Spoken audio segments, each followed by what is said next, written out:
इसमें देखिए आपने पढ़ लिया था और इसमें आप समझ सकते हैं। देखो जंग लगे लोहे का सूत्र क्या है। देखो जंग लगे लोहे का प्रोसेस पूरा का पूरा आपको बता दिया गया है पहले ही कि किस प्रकार से लोहे पर जंग लगता है, उसकी रिएक्शनों का ध्यान रख लेना क्योंकि बोर्ड में आता रहता है।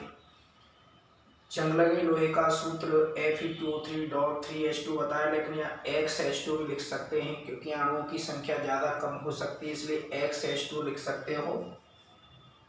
कौन से जल की उपस्थिति में लोहे पर जंग अधिक लगता है, तो आप यहाँ लिखोगे समुद्री जल की उपस्थिति में, क्योंकि इसमें लवणीय विद्युत अपघट्य उपस्थित होता है NaCl। इस कारण से इसमें क्या है, लोहे पर जंग ज़्यादा आसानी से लग जाता है। तो बरसात के समय आप समझ सकते हैं लोहे पर जंग लगता है। संक्षारण की रोकथाम के उपाय।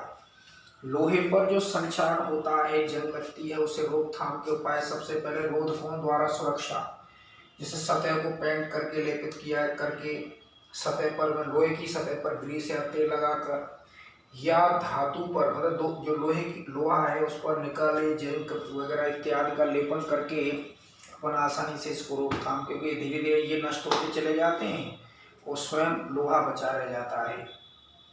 बलिदानी सुरक्षा। लोहे से विक्रियाशील धातुओं का लोहे पर लेपन कर दिया जाता है, विद्युत लेपन कर दिया जाता है, तो वो ज़्यादा क्रियाशील होती है धातुएं।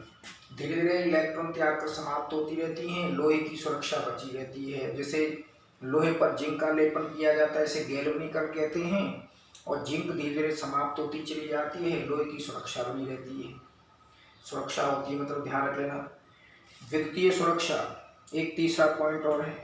जैसे लोहे की पाइपलाइन अंदर होती हैं, तो उसमें उसकी सुरक्षा करनी हो तो उसके लिए क्या किया जाता है, जैसे आप इसको समझ लो, लोहे की पाइपलाइन नीचे है, भाई इसके बाद ये है लोहे की पाइपलाइन नीचे अंदर जमीन में है। तो अब इसमें आपको पता है कि Fe से Fe2+ आयन बनेंगे और Fe से Fe2+ आयन बनेंगे। इसका मतलब क्या है, लोहे पर जंग लगेगा। अतः इसमें क्या है, चालकता तार लेकर और Mg या जिंक धातु से जोड़ देते हैं जो इससे ज़्यादा क्रियाशील है। अब इससे जोड़ते ही आप समझ सकते हैं कि इसको वो इलेक्ट्रॉन त्यागने नहीं देगा। जैसे मान लो Fe से Fe2+ आयन बन गए तो फिर जंग लगेगी। अतः इसको रोकने के लिए Mg धातु से या जिंक धातु से इसको जोड़ देते हैं, तो इसकी तुलना में ज़्यादा क्रियाशील है। अतः Mg2+ आयन बनाएगा, इलेक्ट्रॉन त्यागेगा। वो इलेक्ट्रॉन इस चालकता तार में आकर यहाँ आएगा, तो जैसे ही Fe से Fe2+ बनेगा वो फटाफट इलेक्ट्रॉन लेकर वापस इसको Fe भेज देगा। मतलब लोहे को Fe2+ आयन नहीं बनाने देगा, कौन, Mg या जिंक। और Fe2+ आयन नहीं बनेगा तो फिर क्या, इसमें जंग नहीं लगेगी। तो अतः ये विद्युतीय सुरक्षा है।